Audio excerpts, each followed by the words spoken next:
Es profesor titular del Departamento de Ciencia Política y Administración de la Universidad de Santiago de Compostela. Con todos ustedes, Miguel Anxo Bastos. ¿Qué tal? Bienvenido. Bienvenido y muchas gracias. Y muy demasiados elogios, ya será menos.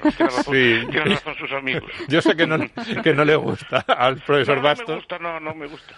Pero es que yo tengo las expectativas que después a lo mejor no se cumplen. Claro, no, hombre, claro que se cumple. Pero sobre todo es que yo quiero que la gente que nos escuche hoy sepa que hay mucho contenido para este verano, para decir, no sé qué hacer esta tarde de verano, pues te pone un vídeo o un audio y lo va a pasar en grande. Bueno, como hoy, nosotros lo vamos a pasar en grande hablando de temas de los que nos quitan los amigos a todos, porque al profesor Bastos, a Richard y a mí, porque hoy vamos a hablar de herencias, de desigualdad, de la intervención del Estado, de si es justo que haya niños ricos y niños pobres.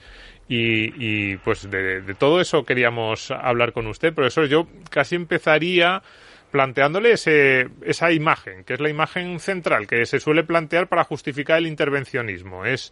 Nos dicen, hay niños ricos y niños pobres, es injusto porque esos niños ricos y esos niños pobres no han hecho nada. Ninguno de ellos se ha esforzado, ni ha trabajado, ni se lo ha merecido, ni ser rico ni ser pobre. ¿Cómo no vamos a hacer que el Estado intervenga para igualar las condiciones de esos dos niños? Yo añadiría, la mejor forma de defender a los pobres es la desigualdad. No es mejor defender a los pobres. El problema es a mí lo que siempre me enfada es el propio concepto de igualdad, en el sentido de que la igualdad es un concepto matemático, no es un concepto social. Entonces, cuando hablamos de igualdad, siempre queremos igualar alguno de los rasgos que tienen los seres humanos de diferentes. Por ejemplo, normalmente se incide en el ámbito de la renta o de las propiedades porque es una cosa que es fácil de transformar. Pero, por ejemplo, otras desigualdades se potencian, ¿no? Porque tan heredado es, por ejemplo, eso no lo saco yo. Por ejemplo, hay un filósofo que no es para nada liberal ni nada así, que se llama Michael Sandel, que acaba en La tiranía del mérito, su último libro lo explica muy bien, que dice, vale, heredas las rentas, pero hay muchas cosas que heredas también de forma injusta. Por ejemplo, pues ciertas capacidades intelectuales, por ejemplo, para el ámbito académico, ¿no? Pues que esas no se desigualan, se potencian. Claro. Es decir, si usted tiene habilidad comercial, por ejemplo, para comprar, vender, comerciar, especular o cambiar o así, ese tipo de métodos, primero, en la escuela no se lo van a descubrir, seguramente en la escuela se le intentarán pues tapar, o de luego no le van a dar ninguna oportunidad de desarrollarla a un nivel más elevado, ¿no? Ahora, como tenga habilidades abstractas, por ejemplo, para las matemáticas, para la lengua, para ciencias o cosas por el estilo, ¿no? Eso lo va a potenciar, porque si ya es muy bueno, pues ya lo mandarán a un centro de superélite, después lo harán un postdoctorado en una universidad extranjera, etcétera, etcétera, ¿no? Eso también se puede igualar, ¿eh? Y también da ventajas. Claro, podemos igualar a todos los que se le tengan más dificultades y llevarlos al mismo cole, por ejemplo. Bajarlos de nivel. Si una persona es muy inteligente, se puede mandar por el colegio que hay en la Comunidad de Madrid, por ejemplo. Claro, si lo que quieres es igualar, eso sí, porque, cuidado, de la inteligencia se derivan ventajas, de la fuerza física se derivan ventajas, ¿no? Claro. Del carácter, hay un sitio que se llama Paul Tau, ¿no? Que explica que no es solo la inteligencia medida de forma abstracta, si es que se puede medir, ¿no? Sino, por ejemplo, el carácter, la curiosidad, la perseverancia, que son rasgos de carácter. ¿Y eso de dónde viene? No sé si es heredado, no se adquiere o no, es un viejo debate, pero se puede igualar, ¿eh? Ese tipo de conocimientos, tanto si se quiere igualar, se pueden igualar también, porque también derivan en ventajas después. Y también son injustos, ¿eh? Sí, a mí ahí me gusta mucho esa reflexión sobre qué se iguala, ya no solo en términos de dinero, sino también en términos de aptitudes y de profesiones y como de talentos que se permite que se igualen y otros que no. Sí. Es decir, y cómo la intervención del Estado mejora la posición de unos frente a otros. Claro, un Estado que dedica mucho dinero pues a la universidad pública, o a campañas para incentivar la cultura o subvenciones a la cultura, está ayudando a que determinadas capacidades, que a lo mejor si no en el mercado, pues nadie pagaría a lo mejor por determinados papers de algunos economistas, o sea, de algunos sociólogos o de algunos politólogos, nadie pagaría en el mercado por eso, y sin embargo a un señor que hace su dinero vendiendo coches porque tiene 5 o 6 concesionarios, a ese le cobran un dineral en el IRPF para financiar lo del otro. Y entonces es como a dos personas que son en sí mismas privilegiadas, uno porque tiene mucho talento comercial y el otro porque tiene mucho talento intelectual, podríamos decir. A uno de ellos el Estado interviene para perjudicarle y con el otro el Estado interviene para beneficiarle. Y es muy injusto eso. Claro, porque quien elabora los discursos teóricos no somos los vendedores de coches, somos nosotros. Entonces queremos un mundo en el que nuestras desigualdades, nuestras capacidades sean las que manden. Sí. ¿No? Y se potencien. Porque nosotros ya partimos de una desigualdad, pues eso, para la cosa abstracta, para saber hablar, para saber leer, saber escribir, tenemos una serie de capacidades, cuidado, que siempre fueron bastante bien valoradas, ¿no? Pero claro, nos gusta un mundo en que sean esas cualidades precisamente las que primen, y las que se potencien, y las de los demás, en cambio, que se aplasten. Y además, le leía el otro día, o lo escuchaba en una conferencia, que además nos molesta. No solo es que queremos que las nuestras, no es verdad, eso es una conversación muy de periodistas. Nosotros en el cogollito este de Madrid de periodistas, políticos, economistas, rápidamente es como, es que parece que está como feo que alguien se haya ganado la vida vendiendo coches, o hay profesiones, esto es casi como lo de los hidalgos. Lo único que los hidalgos era que no querían trabajar, y ahora es como que hay determinadas profesiones que son de primera, y eso está casi hasta feo, que una persona con unas empresas se haga dinero, y sin embargo, si una persona se forra vendiendo libros, es como que ya le miramos de otra manera. Libros, porque es que el intelectual tampoco está tan maltratado. A lo mejor no ganamos tanto como el otro, ¿no? Pero sí que tenemos cierto respeto, se nos trata muy bien, nos hace mucho caso, etcétera. Eso no, tampoco es así. Yo creo que creo que estamos mejor que nunca. Pues algunos teóricos incluso apuntan a alguna creencia por el socialismo, por muchos intelectuales, porque el socialismo es un mundo en el que ellos mandan. Porque es un mundo que hay planificadores, técnicos, que dirigen la sociedad, ese tipo de personas, entonces ahí están cómodos. Cuando escucha a algún político que él mismo se autodefine como liberal hablar continuamente esto de la igualdad de oportunidades, ¿qué piensa, profesor? Pero es que no puede haber igualdad de oportunidades, porque el primero que define igualdad de oportunidades, ¿para qué? Y eso es lo que nunca define. Es decir, vi el vídeo que me mandó, ¿no? Del Ministerio de Igualdad. Sí, el Ministerio de Igualdad. Y dice algunas cosas que son ciertas, o sea, no estoy criticando su contenido del vídeo. El problema es que no define oportunidades para ser lo que. Claro. Porque para ser lo que, porque al final lo que están diciendo es para ser así como, no sé, como un sabio, un profesor, un intelectual. Parece que ¿cuál es el modelo que hay que seguir para que seamos iguales? Saber qué tenemos que ser, ¿no? Y eso nunca se explicita, se intuye pero no se explicita. Pero en esto de la igualdad de oportunidades está tanto la derecha como la izquierda, ¿eh? Claro. En este mismo sintagma. Y no ven hasta qué punto, por ejemplo, muchas de las desigualdades que vienen en este mundo incluso vienen dadas por el propio Estado. Claro. Por ejemplo, fíjese los altos puestos de la administración, no hay cosa más elitista que eso. Claro. Por ejemplo, sacar una posición a un alto cargo, por ejemplo, un diplomático, un notario, una cosa así, son posiciones que no solo requieren tener una carrera en medio, necesitan mucho dinero para mantener a una persona ociosa durante una serie de años para prepararlo. Cierto. Y muchas veces, cuidado, algunas de las... Espera, ¿qué es el mérito? Por ejemplo, un diplomático tiene que saber unos idiomas perfectamente, no saberlos perfectamente. Porque vi alguna vez un examen y son exámenes muy complejos, de traducciones inversas de poemas y cosas, pues son complejos, ¿no? Hay que haber estudiado fuera varios años. Claro, no todo el mundo puede acceder a eso, claro. Son los hijos de diplomáticos sin acceder a ello. Sí, iba a decirlo yo, pero ya queda... No, es que iba a decir que hay algunas oposiciones que son elitistas y castas auténticas que... Porque es muy difícil. Que son muy difíciles y requieren esfuerzo. O sea, yo a los que se sacan esas oposiciones requieren mucho esfuerzo, pero cuidado, desde una posición que no todo el mundo puede acceder a ella. Claro que requieren mucho esfuerzo y son muy difíciles y tienen mucho mérito, pero parten de un a priori. Además que es muy injusto, por ejemplo, pensemos en un señor tipo Macio Ortega o cualquier otro empresario que se les ocurra, ¿no? Que no tiene estudios formales, digamos, ¿no? Esa persona, por ejemplo, en la administración pública no podría dirigir ni un negociado de 10 personas. Y que puede dirigir en el mundo privado 10, 15, 20 mil personas con éxito. Pero en la administración pública no le dejarían dirigir un negociado. Pero, ¿qué igualdad defienden los liberales? Si defienden alguna. Repito que hay que definir lo que es la igualdad. Yo creo más, a ver, la igualdad además es una preocupación que es relativamente reciente. Si lee usted los economistas clásicos, no le preocupa excesivamente la igualdad, le preocupa que la gente viva bien. Qué bueno. ¿No? Y ahora estamos con esto de la igualdad, pero yo puedo entender que no haya injusticias, que unas personas no sean mejor tratadas que otras por la justicia, ¿no?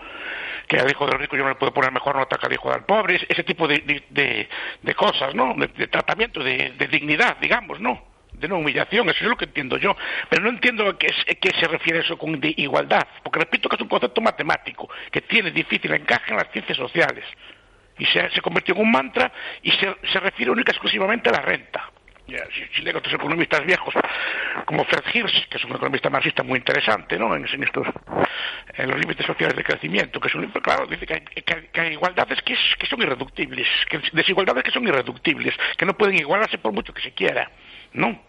Por ejemplo, incluso una sociedad soviética o socialista o como quieran llamarlo, totalmente igual, va a haber gente que vive en la ciudad y gente que vive en la periferia. La gente que va a haber una primera línea de playa y va a haber, aunque sea por sorteo, cuidado. Claro. Pero va a haber gente que vive en la primera línea de playa y la gente que vive en la tercera línea de playa. Va a gente que tiene buenos profesores y otros peores profesores, porque hay otro error muy grande. El sector público no es homogéneo. Sí, tendemos a usarlo porque usamos palabras como abstractas, ¿no? Por ejemplo, sanidad, educación, justicia... Espera. Educación sí, pero hay institutos que son peores que otros institutos. Porque los profesores no son exactamente los mismos, ni el ambiente escolar es exactamente el mismo. Sanidad tenemos, pero no son los mismos, todos sabemos, que unos hospitales que otros hospitales, incluso dentro del sector público. Se asemejan, se parecen, dan un tratamiento, pero unos tienen mejores servicios que otros. ¿Por qué? Porque tienen unos médicos que son mejores que los otros para su profesión, o son todos iguales. O que sea porque unos son médicos más expertos que los otros que son recién llegados. A nivel de seguridad, ¿podemos decir, por ejemplo, que todos los españoles disfrutan de igual seguridad? ¿Que todos los barrios de España son igual de seguros? No, evidentemente. No. Pues entonces no hay una homogeneidad en el sector público. Y entonces, ese bien de posición de que te toque un instituto, aunque sea público, que sea bueno, no es lo mismo que toque un instituto que sea malo. La igualdad es una coartada perfecta para ciertos gobiernos para venga a gastar dinero y venga a gastar dinero. Y recaudarlo. Y recaudarlo, claro. A ver, los faraones decían que ellos eran los dueños de todo Egipto, que podían recaudar lo que quisieran. Hoy en día, desde el lenguaje no es así, pero lo que están diciendo de hecho es que yo, gobernante, nosotros gobernantes somos propietarios de vuestras rentas, de todas, y yo decido qué porcentaje os podéis quedar y cuál no. ¿En qué? Pues en nombre de los servicios públicos o en nombre de la igualdad. Decido que usted gana demasiado, que tiene demasiadas propiedades y que da que dárselo a otras personas. Entonces yo soy dueño de todas sus propiedades en ese momento. Que no lo ejerzo a tope, digamos, al 100% esa potestad, sí. Pero que yo tengo la potestad de quitar lo que le da la gana, también. ¿Cuál es el límite teórico a algún impuesto sobre la renta, por ejemplo? ¿Hay algún tipo de límite teórico? O teórico escrito en algún sitio que el impuesto a la renta no puede superar el marginal más allá de un punto? Mire que en Inglaterra llegó a haber del 90% tipos marginales, en tiempos que, si no recuerdo mal, de Callaghan, ¿no? Sí. Y en Estados Unidos también, en alguna época hubo también del 80%. ¿Cuál es el límite? Vamos a hablar de las herencias, porque hay mucha gente que dice que las herencias no tienen justificación. Es decir, en la argumentación clásica sobre el capitalismo o en defensa del capitalismo, hay una idea de, oye, aquel que ha tenido incluso fortuna o ha trabajado mucho, tiene determinados talentos, es lógico que se le incentive y que se le permita retener muchos de los bienes que él ha ido acumulando. Pero, entonces, hay una línea más que viene de hace muchos años que dice, cuidado, eso para esa persona sí que vale, pero su hijo no ha hecho nada, o su sobrino o su nieto. Porque este señor le puede legar los bienes a alguien que no se lo ha merecido. Él podrá haber sido muy buen trabajador, podrá haber tenido un talento enorme para fundar una empresa, pero lo que haya construido, luego, pues que vuelva al Estado, o hay que poner, si no todo, unos impuestos sobre la herencia muy elevados.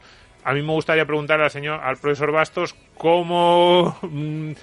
qué tipo de argumentos se pueden enfrentar a esta idea, que es una idea muy potente. De hecho, está volviendo ahora mismo que los impuestos a las herencias son muy bajos, los impuestos de sucesión, y que hay que subirlos, y que las herencias premian sobre trabajo no realizado o sobre méritos no efectuados realmente, porque quien la recibe es algo que yo creo que es casi mayoritario en determinados ámbitos. Otra vez a lo mismo, porque solo la herencia de dinero.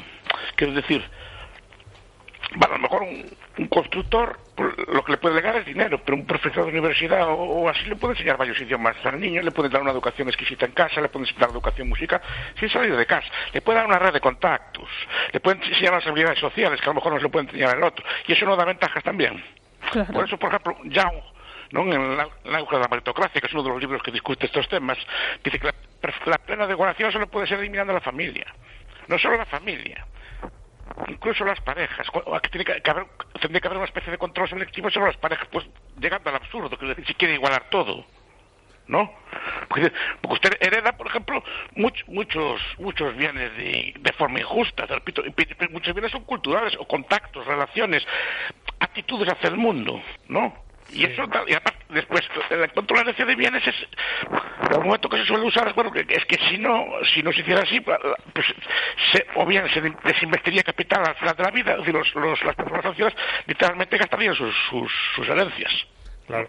No habría una acumulación de capital, ¿no? Sí. A ver, es fácil de burlar. Yo ahí sobre el tema de la familia es un argumento que yo he utilizado muchas veces, decirle a la gente, a ver, cuidado, incluso aunque tú iguales desde el punto de vista del dinero de la renta, dos niños que están en dos casas diferentes por las noches no es lo mismo que tu padre te ignore a que tu padre se siente a leer contigo, a que te enseñe cosas, a que sea muy culto. Lo de las redes sociales es clarísimo y ahora iremos, porque yo también lo quiero tratar como determinadas profesiones, sobre todo esas profesiones que estamos llamando intelectuales, tienen mucho de eso, mucho de capacidad de transmitir a su hijo conocimiento en redes sociales y saber cómo manejarse en esas profesiones, y entonces lo que se penaliza es al que a lo mejor en eso se le da peor y lo que puede transmitir a su hijo es dinero o habilidades comerciales. O las habilidades para tener determinados puestos. Por eso, pero cuidado. Muchos notarios, hijos de notarios, y conozco muchos profesores de universidad, hijos de profesores de universidad. Claro. Es verdad. Pero a mí me da miedo... Pero no son, cuidado que tienen mérito, no estoy diciendo que no lo merezcan. Un compañero mío, claro, notario también, de clase, el padre era notario, ese niño ya estudiaba para notario casi desde pequeño. Ya iba haciendo las habilidades de estudio, lo que fuera, para ser notario el día de mañana. Ya iba inventariando los juguetes, ¿no? Bueno, más o menos, ¿no? Pero se ve que ya estaba como... Claro, y contra eso, ¿quién compite? Claro, está enfocado. Lo que hablaba de un diplomático, un diplomático, repito, que estudian mucho, que es una posición muy, muy dura. Pero claro, si yo me crío en el extranjero, ya sé 2 idiomas perfectos, porque estudié en el extranjero, ¿no? ¿Quién compite? Un nativo que chapurrea el inglés o chapurrea el francés, que lo habla más o menos bien, pero ¿cómo compites con eso? Pero a mí lo único que me da miedo de este argumento es que yo también he leído, y esto es cierto que era más de algunos autores clásicos, pero cuidado, también en la actualidad yo he leído algunos intelectuales y no tan lejanos, por ejemplo en la órbita de Podemos, que llega un momento en el que casi te vienen a decir que a los niños hay que sacarlos el máximo posible que puedas de las familias, también en parte para igualar. Y el sueño utópico casi norcoreano de el niño pasa a ser prácticamente propiedad del Estado, está detrás de las teorías más locas sobre la igualdad está la idea esa de arrancar a los niños para igualarlos absolutamente en comedores estatales. Es cierto que yo no estoy diciendo que los políticos o los teóricos que haya en España ahora mismo lo estén pidiendo directamente, pero que el sustrato último sí, porque es que es verdad lo que dice el profesor Bastos. Si tú llevas las consecuencias de esa lógica de la igualdad, las llevas hasta la última consecuencia, esa idea de la igualdad, pues lo que tienes que quitar a los niños de sus casas casi y educarles y darles que todas las noches reciban las mismas lecturas, la misma cena y los mismos conocimientos. No, y las desigualdades, por ejemplo, pues de pareja o de forma de vida, ¿no? Pues, claro. Una parte de la renta también se da para la pareja que tenemos. De hecho, algunos estudios, es curioso, demuestran que desde que las mujeres trabajan, se incorporan al mercado laboral, se incrementa la desigualdad, por ejemplo. ¿Y por qué? Porque se da un fenómeno de hipergamia en los altos puestos. Porque antes, por ejemplo, bueno, está discutido, pero es decir, antes, por ejemplo, un ejecutivo pues se casaba con una persona que no tenía, que era ama de casa, lo que así, contribuía más o menos a equilibrar las rentas, pero es que ahora los ejecutivos se casan con ejecutivas, porque se dan fenómenos de hipergamia, que se casan, digamos, los de arriba con los de arriba, y la desigualdad se incrementa más. Sí, en Estados Unidos lo han analizado mucho esto, y a mí también es un tema que me gusta mucho, y el incremento de la desigualdad que se ha medido en el último medio siglo, que bueno, habría que hacer ahí muchos matices sobre si es desigualdad directa de renta, si es desigualdad final de consumo, pero buena parte de los incrementos de desigualdad de renta inicial se dan simplemente por el efecto no estadístico, sino efecto de que las parejas se casan de forma más homogénea a lo largo de la pirámide de ingresos. O sea, volvemos a las clases. Claro, es lógico. ¿Por qué se relaciona uno? Claro, un estudiante de Harvard, digo Harvard porque lo están mirando en Estados Unidos. Por ejemplo, claro, son fenómenos de este estilo. Los amigos que tiene uno. Yo siempre lo digo, hay amigos que te pueden hundir y hay amigos que te pueden tirar de ti. Es verdad. Y eso lo miramos todos. Hay parejas que le pueden hundir a uno y hay parejas que pueden tirar de uno para arriba. Y eso como se iguala. Entonces, aparte que la herencia se puede burlar en vida. Si no puedes heredar, lo que haces es comprar privilegios en vida. Te la pueden dar en propiedades. Cuidado, Muchas veces se sobreestima la propiedad y el dinero cuando lo más difícil, eso seguro que Domingo también lo sabe bien, lo más difícil es mantener una propiedad o una riqueza. Es tan difícil como hacerla o más. Sí. La gente piensa que todo es una renta y ya está. No es tan fácil. Por ejemplo, normalmente tengo una casa, pero la casa está, normalmente es una casa antigua, tienes que repararla casi siempre, ¿no? Claro, tienes que mantenerlo, sí. Tienes que mantenerla en condiciones y pagar una serie de cosas y después saber, por ejemplo, invertir te dejan fondos, saber invertirlos con sabiduría, que no te los coma la inflación, etcétera. No es tan fácil mantener una riqueza, si no sería algo así, pero si no también te comprarían privilegios. Por ejemplo, en Estados Unidos hay empresas que se dedican, que tú les pagas y te ayudan a colocar, digamos, a tu hijo en una universidad de élite. Te educan desde pequeño para que supere los test adecuados, ¿no?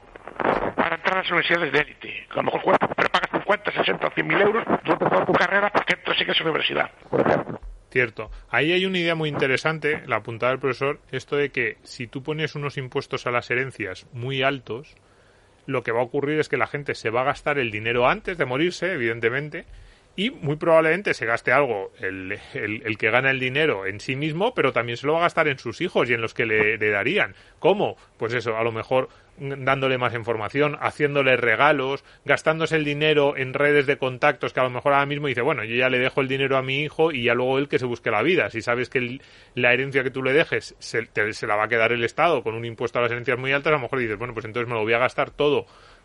Mientras cada vez soy más mayor, me lo gasto todo en que mi hijo conozca gente, en que mi hijo ya tenga bienes, pues eso, a través de medios que hacen que en la vida del hijo sorteamos los bienes de la herencia. Lo que pasa es que esto no es neutral desde un punto de vista social, porque claro, ahora mismo tú lo que estás haciendo es capitalismo, acumular bienes, acumular propiedades de las que tu hijo pueda disfrutar, y en ese caso te lo estarías gastando en otro tipo de bienes que a lo mejor desde un punto de vista agregado social es peor que dilapides, bueno, que dilapides no, que te lo gastes en otras cosas. Es un efecto, lo apunta Gilder en uno de sus libros, Riqueza y Pobreza, si no recuerdo, que dice que al final este tipo de impuestos lleva a que la gente descapitalice. Si no puedo dejar a mi hijo, pues me compro un coche de lujo, lo gasto en vacaciones carísimas, lo gasto en cosas de este estilo. Si no puedo dejarlo, a lo mejor, si no pudiera bajo ningún concepto dejarlo, gastaría. Pero eso incrementa aún más la sensación de desigualdad.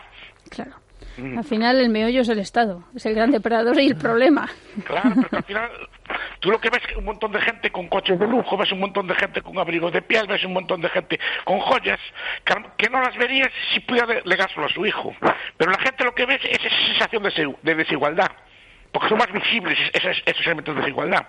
La sensación se incrementa, pero bueno, son cosas que le ocurren así a los gobernantes. Básicamente también es una forma de recaudar. Es decir, la propiedad de este bien no es tuya, es mía. Yo me la quedo y yo me pagas un rescate en forma de impuesto, no te lo doy. Qué bueno eso del rescate. ¿Y es así o no? Usted que es profesor de política, otro planteamiento que se suele hacer en estos casos es igualar al fuerte con el débil, tal y como se hace en otros ámbitos por parte del Estado. Es decir, nosotros decimos, pues si hay un señor que es muy fuerte físicamente y un señor que no, y decimos, es que le va a pegar una paliza, entonces decimos, cuidado, por eso el Estado está ahí, tiene una policía para evitar que el que le podría dar una paliza al pequeño le dé una paliza, le robe. Pues muchas veces los argumentos que se hacen sobre la necesidad de que el Estado intervenga no son muy diferentes, son de, oiga, es que la posición de fortaleza en este caso desde el punto de vista social o en el mercado o en el consumo o en las relaciones laborales del que tiene mucho es muy poderosa frente al que no tiene nada, que básicamente va a tener que decirle que sí a cualquier trato o cualquier contrato que el otro le ofrezca. El monopolio de la igualdad en vez de la violencia. Más o menos. Sí, trata de decir. El problema es, lo dijo Juvenal hace mucho tiempo, que al final lo que está haciendo es reforzar a una de esas partes también que es la más fuerte realmente, que es el que detenta el monopolio de la violencia, ¿no? Que son los estados, ¿no? A ver, es que también deriva de un error, a mi entender. En el mercado no hay fuerza, no hay poder. El poder está cuando algunas de esas empresas se alían con el poder político. Y entonces sí que podemos hablar de que a veces es difícil de distinguir, ¿no? Porque vemos unas empresas que tienen una especie de capacidad de imponer su voluntad al resto. Pero eso es porque están aliadas con el poder político. No es porque tengan poder en sí, ¿no? ¿Qué poder tiene, yo que sé, pues una empresa del textil, ¿no? Aunque sea muy grande. ¿Qué poder tiene? Poder tienen unas empresas que sí que están aliadas o imbricadas, como se diría técnicamente, con el poder político. Los sectores regulados, probablemente determinados sectores bancarios, determinadas cosas sí que tienen cierta capacidad de igualar esto. Pero normalmente en el mercado yo no veo una relación de fuerza, no sé si me explico. No veo yo, que sé, Amancio Ortega entrando en un bar, soy Amancio Ortega, servirme antes que los demás, una cosa así por el estilo.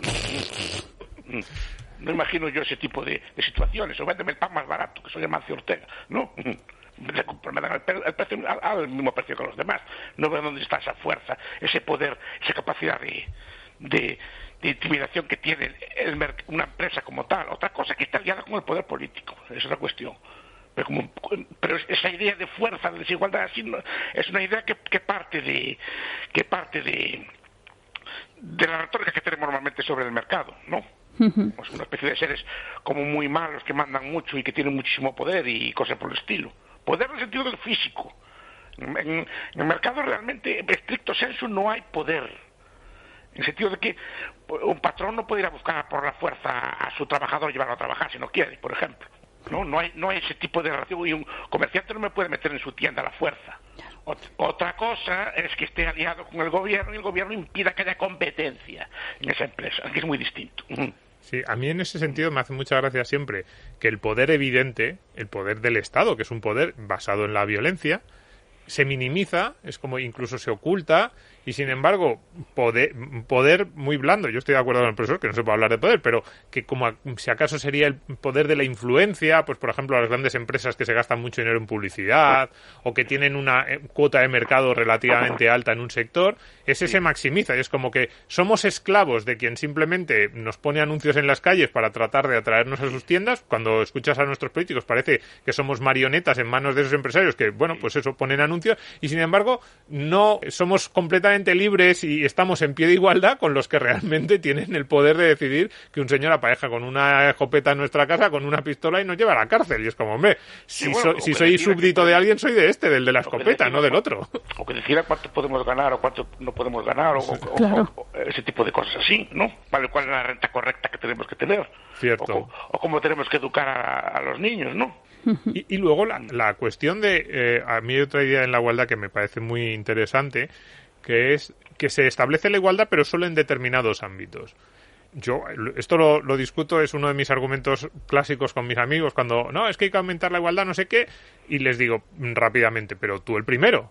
Y me dicen, no, hombre, no, si yo gano tanto, y a lo mejor es un sueldo medio o medio bajo en España. Y le digo, ya, pero este es un sueldo medio en España, pero en el conjunto del planeta tú estás en el 90% de los que tiene más ingresos, con lo cual uno de los primeros que tendría que empezar a ceder sueldo para que haya otros que suban en esa balanza de la igualdad es tú. Y entonces ya te empiezan a mirar y te empiezan a decir, no, hombre, es que esto habría que mirarlo. Y digo, hombre, no, si estamos diciendo que tenemos que quitar a los que más tienen, cualquier persona que en España gane 25.000 euros, y no me voy más abajo por no discutir, pero vamos, con 25.000 euros ya está muy por encima del 80% de mejores ingresos anuales en el mundo, con lo cual esa persona que normalmente va a reclamar una igualdad que lo que haga sea subirle a él frente a los ricos españoles, en realidad lo que debería hacer es dar el dinero para que los que menos tienen en el mundo suban, digo, en esa lógica que se establece de igualdad de ingresos. Es que la lógica es muy interesante lo que plantea usted, porque es un principio de lo que se llama nacionalismo metodológico, en el sentido de que la unidad de medida de la igualdad o la desigualdad es el Estado, es dentro de un Estado. Si se fijan los índices de Gini, estas curvas de Lorenz, estas cosas se aplican a un conjunto, a una unidad política. Cuando, si es un criterio moral, tiene que aplicarse, como dice usted, al conjunto de la humanidad, no a un Estado. Porque claro, los índices de Gini, estas cosas se miden dentro de un Estado, y las desigualdades se miden dentro de un Estado. Pero es que una persona pobre, por ejemplo, en Suiza, puede ser de clase media o alta en la India. Claro, y algunos... Con la renta que tiene, ¿no? Claro, pero es una comparación dentro de una unidad política, pero claro, la unidad política es una unidad artificial, no es una unidad ni siquiera con lógica económica, es una unidad que deriva de la historia, pues de una serie de cosas, pero no tiene una lógica económica. Y luego ya están, cuando nosotros... mirando, el Banco Mundial da en 2019 algo menos, pues estoy viendo un gráfico, algo menos de $12.000, cuidado, que en euros sería todavía menos, algo menos de $12.000 de renta per cápita a nivel mundial en 2019. Con lo cual, lo que decía antes, cualquier persona que en España tuviese unos ingresos superiores pues, a $12.000, unos 10.000 euros yo creo que podría estar ahora mismo, ya estaría por encima de la media, con lo cual, en teoría, en esa lógica redistributiva, tendría cualquier persona con 15, 18.000 euros, que probablemente no sienta que es rico, pero si aplicamos la lógica redistributiva, debería aportar rico, y tendría que perder renta de la que gana ahora mismo para que haya otros a nivel mundial que suban. Y eso, desde el punto de vista moral, es raro que no esté más presente en el debate porque es algo que cae por su propio peso. Es que a nivel moral, tal como señalan las religiones o las éticas universales, tiene que ser una igualdad a nivel mundial, no a nivel de un Estado. Porque, por ejemplo, si ahora, por ejemplo, no sé, creo que el barrio de La Moraleja es muy rico en Madrid. Corrígeme si me equivoco. Sí. Bueno, pero dentro de La Moraleja hay unas diferencias brutales también. Y luego ya... de él, porque a lo mejor, claro, un notario, una cosa así, ¿cómo se va a comparar con un gran magnate de la empresa? ¿No? Sí. Es 10, 20 o 31 dentro del propio barrio. Y también hay que desigualar ahí, que hay también índices de ese estilo, ¿no? Que dentro de Liechtenstein, que es el país más rico del mundo, si no me equivoco, uno de ellos, $140.000 de renta, parece que tiene. También hay diferencias sociales dentro de él. Y luego está cuando nosotros mandamos a agentes, ONGs, por ejemplo, a otros países a decirles lo desiguales que son. Sí. Mire, yo siempre digo que había un gobernador en Hong Kong, no sé si lo dije alguna vez, creo que sí. Hay un gobernador en Hong Kong que prohibió las estadísticas, ¿no? Dice, ¿para qué queremos saber si los del barrio de Kowloon, que es un barrio de Hong Kong, son más ricos o más pobres que los otros, ¿no? ¿Para qué queremos saber estadísticas? ¿Para qué queremos tener esos datos todos?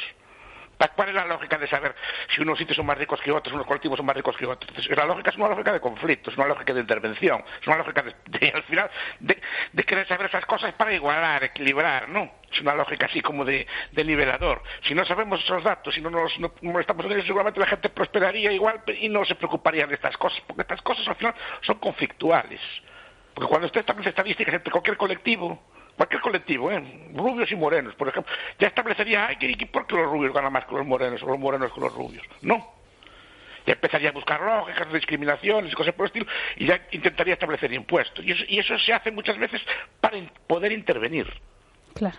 Por eso la estadística muchas veces se usa para este tipo de cosas. Claro, pero claro, le quitamos la igualdad, por ejemplo, a Pedro Sánchez o Pablo Iglesias, o sea, la izquierda yo no sé qué hace. No, que es el discurso de moda. Antes era un discurso más bien de derechos, de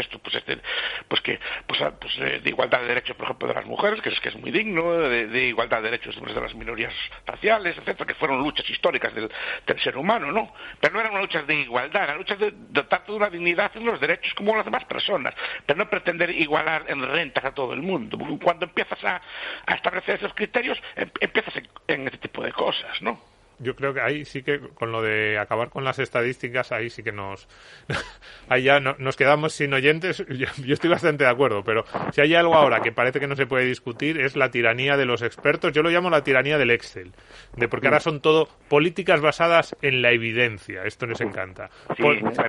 La evidencia, esta frase de políticas basadas en la evidencia. La ciencia también, la ciencia económica, los modelos dicen, y es como, cuidado, ¿qué modelos, qué evidencia, cómo se ha hecho? Pero realmente ahí, y a mí me gusta mucho dar cifras, en este programa lo hacemos, pero yo tengo cada día más respeto y más miedo porque son argumentos que además se descontextualizan completamente. Estadísticas o cifras que se utilizaban o que originalmente servían para una cosa, se acaban utilizando única y exclusivamente para justificar las intervenciones y para justificar aumentar el poder. Alimentan el conflicto político entre cualquier colectivo, cualquier colectivo que le ponga a usted, que establezca una desigualdad. Por ejemplo, ahí en su programa, por ejemplo, entre comunidades autónomas, pues no sé cuánto, pues hay una desigualdad, hay que corregir. Siempre estamos con eso, porque cualquier colectivo que lo mire va a haber desigualdades. Una clase tiene que haber el 10% más bajo por fuerza y el 10% más alto por fuerza, el 10% más gordo por fuerza y el 10% más flaco por fuerza. Y si lo empezamos a medir, pues también en una clase cualquier colectivo va a haber el 10% más rico, el 10% más pobre. Aunque sea por un céntimo, pero tiene que haberlo. Vamos a hablar, profesor, ahora, en un segundo, de conservadurismo. Yo cada vez que oigo la palabra conservadurismo o conservar, me entra cierto escalofrío. ¿Hay que conservar algo? ¿O hay que hacer por conservar algo? Es que yo tenía apuntado aquí que en esta tensión igualdad-desigualdad, a mí me gusta mucho, y yo he escuchado al profesor también, estos elogios de las pequeñas comunidades, de los grupos bastante cohesionados. Yo he puesto aquí muchas veces el ejemplo de los Amish, de los mormones en Estados Unidos. Pero porque libremente lo eligen, no porque no haya que tender a eso con ingeniería social. Por eso digo, pero son comunidades bastante igualitarias, podríamos decir, o que lo parecen así a primera vista. Entonces, esa tensión entre esas comunidades pequeñitas, y ya no digo solo comunidades religiosas, sino los pequeños pueblos, pequeños barrios, no sé qué, que da la sensación desde fuera relativamente igualitarios, y sin embargo esta llamada que hacemos nosotros a lo largo del programa de hoy a las diferencias, ya que el Estado no se entrometa en esas diferencias de origen que son múltiples y de todo tipo. Y a las ciudades. ¿Cómo se compagina eso, profesor? Las diferencias son menos visibles porque a lo mejor son diferencias, sí que hay diferencias, pero se miden internamente. Por ejemplo, en muchas comunidades rurales la riqueza se mide por el tamaño del tractor y la calidad del tractor, por ejemplo, ¿no? Claro. Pero para una persona de fuera eso a lo mejor no lo percibe. Y no lo percibe a lo mejor tampoco otra cosa. Como en las comunidades pequeñas la gente vive junta en el mismo sitio, ricos y pobres, y comparten espacios. En cambio, por ejemplo, veo que en las grandes ciudades el sitio está muy estratificado. Es decir, en determinados barrios no ven nunca un pobre. Cierto. En Madrid es evidente que ya no solo por barrios, casi hasta por manzanas y a veces por calles, hay enormes diferencias. Yo cuando les oigo hablar a ustedes, hace muchas veces dicen tal zona, no sé qué barrio, una zona alta, una zona baja, ya empiezan con distinciones de ese tipo de cosas, ¿no? Sí, y el comercio es verdad que es diferente en algunas áreas, claro. Claro, pero nosotros, las comunidades más o menos vivimos en el mismo sitio. Pero, ¿y cómo se puede...? Entonces los ven, pero el pobre lo ve, entonces claro, al final lo integran en la comunidad, es una cosa que no se ve tan separado, no se ve como un mundo tan distante, ¿no? Correcto. Y uno ve que también puede acabar como el otro, quiero decir, ¿no? Cierto. Lo que ocurre es que a mí es una idea que cuesta a veces conciliar. Por una parte uno habla pues yo soy muy defiendo pues desde las grandes empresas, las multinacionales, ese capitalismo moderno, que la globalización, que se intercambian bienes de todo tipo, este cuento clásico de el lápiz, cómo se ha hecho un lápiz, nadie lo sabe porque la madera viene de un sitio, el grafito de otro, y es un esquema que suena a muy impersonal, también con fuertes desequilibrios. Y enfrente de eso, mi sueño casi personal, o el tipo de comunidades que a mí me gusta y que a mí además me parece que son las más funcionales para vivir el día a día, son estas comunidades que usted define bastante cohesionadas, en los que a lo mejor el que tiene más y el que tiene menos viven bastante cerca, en las que no hay estas diferencias que vemos muchas veces en las grandes ciudades. A mí me gustan mucho las grandes ciudades como motores de crecimiento económico, y luego están estas pequeñas comunidades. ¿Eso se puede reconciliar políticamente, económicamente? ¿Cómo mezclamos esto? La ciudad es un concepto abstracto, ¿no? Le llaman ciudad a Madrid, pero usted hay barrios de Madrid que nunca pisó. Sí, muchos. No, entonces no es Madrid, usted vive en su zona. Será al final una especie de comunidad relativamente pequeña, unas manzanas, unas zonas y tal, donde más o menos se encuentra a gusto con su gente. Porque la ciudad básicamente es un espacio en el que la densidad de población es mayor y está más concentrada, es una cosa así. Pero puede haber, por ejemplo, no grandes ciudades, pero sí ciudades reticulares. No sé si me explico, como son en Alemania, Norte de Italia, muchas ciudades a pequeña distancia, como de 40.000, 50.000 habitantes, pero en red, bien comunicadas, pero no una gran urbe, ¿no? Es cierto que en España tenemos muy concentrado en 4 o 5 ciudades, Madrid, Barcelona, Valencia, Sevilla, Bilbao, Málaga, y fuera de esas grandes ciudades hay como una especie de vacío, sobre todo en el interior. En otros países, el norte de Italia y Alemania, sobre todo yo creo en la cuenca del Rin y eso, esas muchísimas pequeñas ciudades que aquí no casi ni les haríamos caso, pero claro, la suma de todas ellas es muy grande. Es muy tal, viven en pequeña ciudad, o sea, no tienen los problemas del hacinamiento de la gran urbe, pero están muy bien conectadas, ¿no? Es una especie de idea, digamos. Claro, el problema es que en una ciudad grande todo es masivo, es decir, pues también los barrios, por ejemplo, pues donde hay pobreza, son masivos, que son barrios a lo mejor de decenas, centenares de miles de personas. Se ve mucho en América Latina, pero supongo que en las ciudades grandes, incluso en las grandes capitales europeas, hay grandes bolsas de marginación, pero bolsas de miles de personas. Y eso es muy difícil de tratar, porque ya generan sus propias culturas. Ya. Y eso es más difícil que ocurra, ese tipo de... A mí, o sea, más que las bolsas, es evidente, de miles de personas en las pequeñas comunidades, a mí sí que me da la sensación de que esas culturas con muchos comportamientos asociales y un comportamiento asocial que además impide prosperar o dificulta mucho prosperar, no sé, me da la sensación de que en pequeñas comunidades es más complicado, porque rápidamente te llaman, no solo te llaman al orden, sino que estás viendo otro tipo de... Tienes otro tipo de ejemplos. Ves otro tipo de ejemplos. Por al final, si te crías en una cultura, bueno, te lo explicó Banfield, te lo explicaron muchas personas, si te crías en culturas de pobreza, acabas adquiriendo hábitos de pobreza. Y muchas de esas bolsas, el problema es que generan... Claro, ya ves consolidada una cultura a gran escala en ese ámbito, ¿no? ¿Y cómo se soluciona eso? No sé si hay solución o no. Este cabrón de comisionado, Rob, que yo lo advirtió mucho, ¿no? Más allá de la oferta y la demanda, y que es un autor que me gusta mucho, porque así también defiende así que contra la masificación, ¿no? Lo que pasa es que... ¿Cómo se diseña? En España, no sé si está bien o mal, se generan grandes urbes, igual que en Francia, ¿no? Y que secan todo. Después se quejan ustedes del precio de la vivienda, ¿no? Si tienen un influjo todos los meses de miles de personas que quieren ir allí, ¿cómo no va a subir el precio de la vivienda? Pasa que la inmigración en España siempre se ha visto como una especie de motor para ganar igualdad y como de oportunidad, ¿no? No, la migración tuvo su lugar. El problema es cómo se diseñó. Usted puede ir a Madrid, pero también se puede ir a Palencia, lo cual que le quedaba mucho más cerca, que le quedaba mucho más... En vez de crear muchas ciudades así, por ejemplo en Castilla, que hay muchas, se creó como una gran mega urbe, que sí que tiene grandes ventajas, no estoy diciendo, pero también tiene grandes problemas después.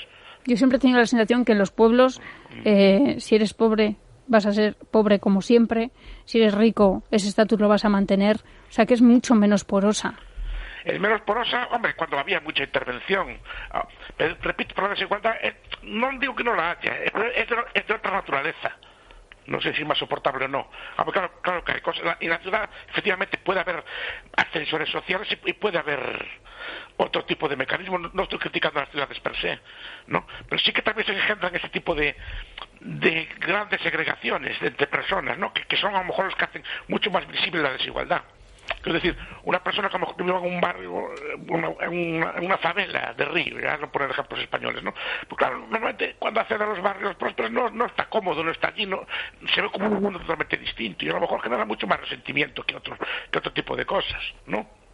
Y en las comunidades, claro que hay, pero no estoy hablando solo de una comunidad pequeña, estoy hablando de comunidades pequeñas, pues organizadas con mercados y bien comunicadas, porque los AMIs están bien comunicados, Sí, y no son tan pocos, no son tan pequeños. Al final acaban sumando las zonas en las que viven y no son tan pocos. Pero lo que no sé es si eso se puede dar de forma natural, si es un sueño ruralista que tenemos algunos urbanitas como yo, que digo, ¡ay, qué bonito sería aquello! Y luego a lo mejor es imposible de que se dé, es imposible dar marcha atrás. Si sería deseable, siquiera, me lo pregunto. Hay personas que les gustan las ciudades. Claro, yo vivo en Madrid muy a gusto, que también mucha gente me dirá, pero tú vives en Madrid y vives tan feliz.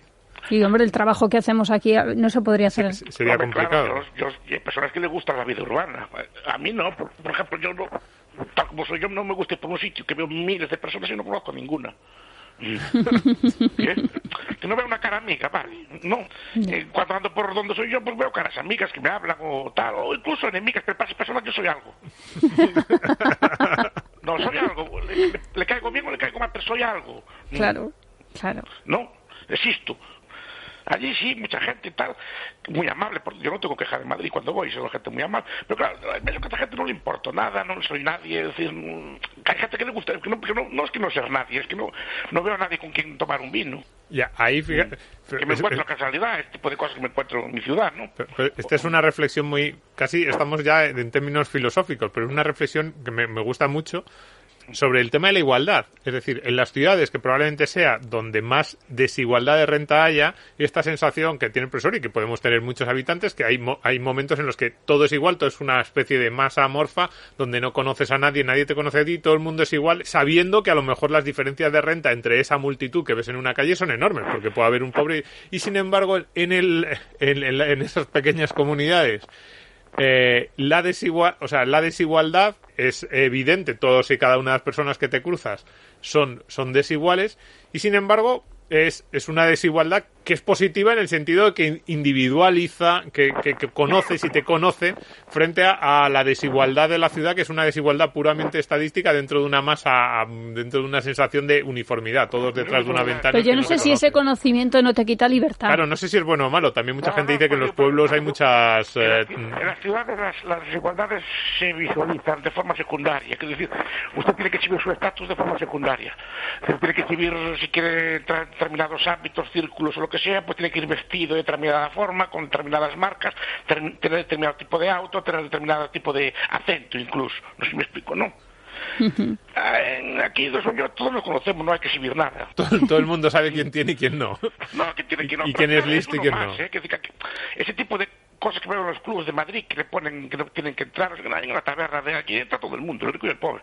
Ya, pasa que a mí el mote me da miedo, profesor. ¿Qué? El mote de los pueblos. El que todo el mundo en el pueblo tenga su mote, su apodo, su casilla, la familia donde viene, ese tipo de cosas. Los nombres y los apellidos son estatistas puros. A ver si me explico. Es un proceso de normalización. Es que yo no soy Miguel Ángel Bastos Bubetas. Me identifican por mi familia o por quién soy yo. No sé si me explico. No. Sí, sí. No por mi nombre, mis apellidos y mi número. Allí saben quién soy. Para bien o para mal. Claro. Qué interesante. Interesante. ¿No? Y usted es un número. Un nombre normalizado. Si fija, todos los nombres en España, por lo menos en todos los países, tienen el mismo esquema. Nombre y dos apellidos. Bien. Y un número.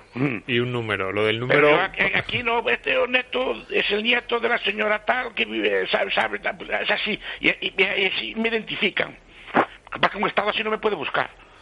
Claro, porque a mí eso me gusta mucho, las relaciones humanas te desigualan sabiendo quién eres, sabiendo de dónde vienes, sabiendo cuáles son tus circunstancias.